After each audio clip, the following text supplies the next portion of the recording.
네, 안녕하세요. 강남 스마일안과 김민규 원장입니다. 오늘은 두 가지 주제에 대해서 이야기해 볼 텐데요. 첫 번째는 사람의 인상을 결정하는 눈꺼풀 성형술에 대해서 말씀을 드릴 거고, 두 번째는 콘택트 렌즈를 꼈을 때 과연 시력 교정술을 할 수는 있는지, 수술에 영향을 미칠 수는 있는지에 대해서 설명하고자 합니다. 자, 첫 번째 주제는 눈꺼풀 성형술입니다. 눈꺼풀 성형술은 흔히들 이야기하는 쌍수와도 일맥상통한다고 볼 수가 있겠는데요. 라식, 라섹과 더불어서 가장 흔하게 하는 수술이 아닐까 생각이 듭니다. 그만큼 우리 일상생활에서 흔하게 접할 수 있는 수술이라는 생각이 들고, 그래서 그런지 더 많은 분들이 이 쌍꺼풀 수술에 대해서 많은 관심을 가지고 질문을 하십니다. 눈에 쌍액 또는 테이프 이런 거를 붙여서 쌍꺼풀 라인을 만드시는 분들이 있으세요. 수술이 무서워서 아직 수술을 받고 싶은 용기는 안 나는데 쌍꺼풀을 만들고 싶고 하는 마음에 붙이시거나 바르시는 것 같아요. 그래서 쌍꺼풀 수술 전에 쌍액이나 쌍꺼풀 테이프를 붙였을 때 쌍꺼풀 수술을 못하는지에 대한 질문을 굉장히 많이 하시더라고요. 거기에 대한 답변은 일단은 상관이 없다고 말씀드리고 싶습니다. 하지만 예외가 있긴 한데요. 반복적인 테이프 사용이나 쌍액 사용으로 인해서 피부가 이제 스카치인지 이렇게 흉터가 생긴다거나 그런 경우에는 영향이 있을 수는 있지만, 그래도 쌍꺼풀 수술을 못하는 건 아닙니다.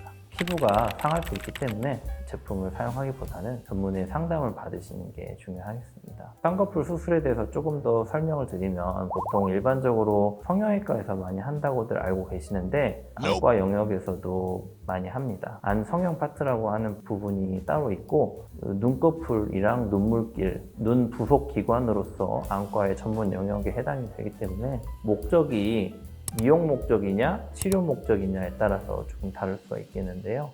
일반적으로 외꺼풀인 젊으신 분들이 수술을 하시는 것은 미용 목적이라고 볼 수가 있겠고요.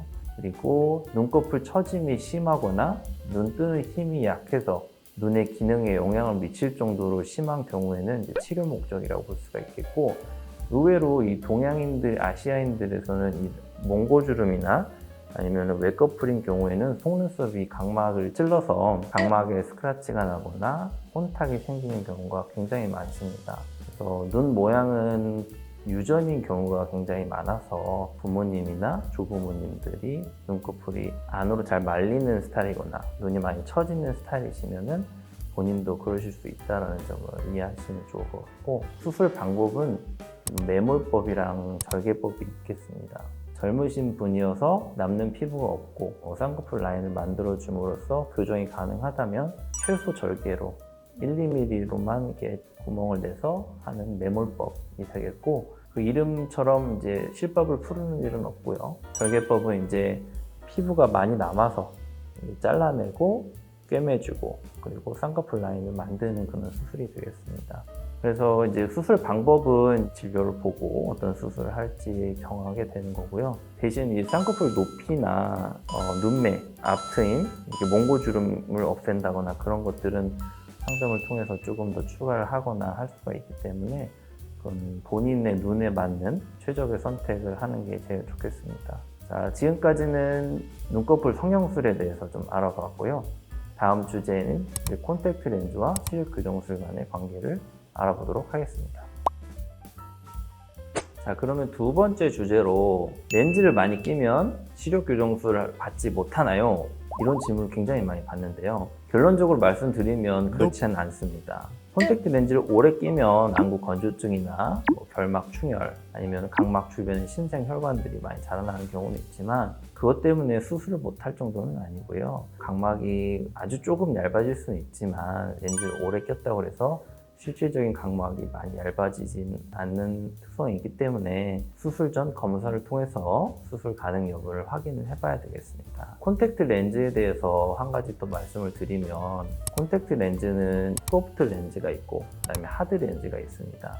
근데 이제 물론 소재 차이도 있고 특성의 차이도 여러 가지가 있지만, 흔하게 쓰는 소프트 콘택트 렌즈를 기준으로 좀 말씀을 드리면, 기본적으로 콘택트 렌즈가 각막에 부착이 되는 순간부터 우리의 각막 표면은 산소로부터 차단이 되는 거고, 그 콘택트 렌즈의 재질, 그다음에 산소 투과율에 영향을 받게 됩니다. 그래서 렌즈 착용 시간과 굉장히 영향을 많이 받게 되는데요.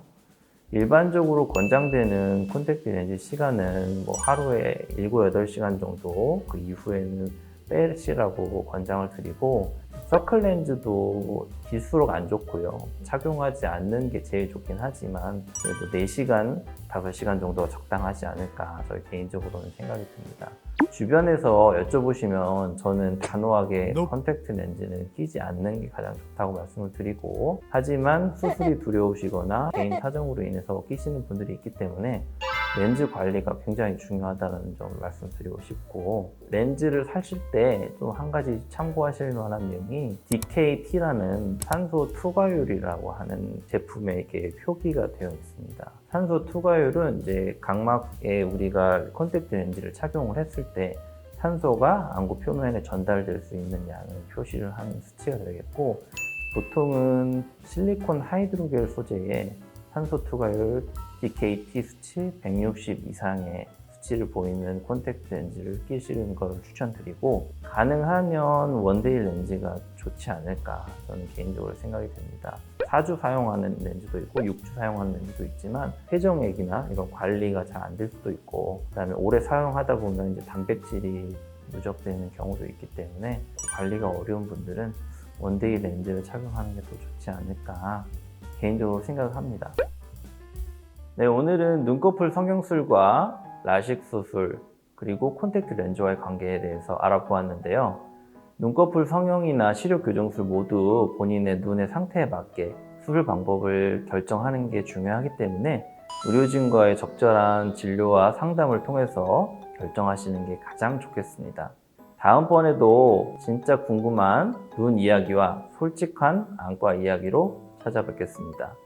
안녕.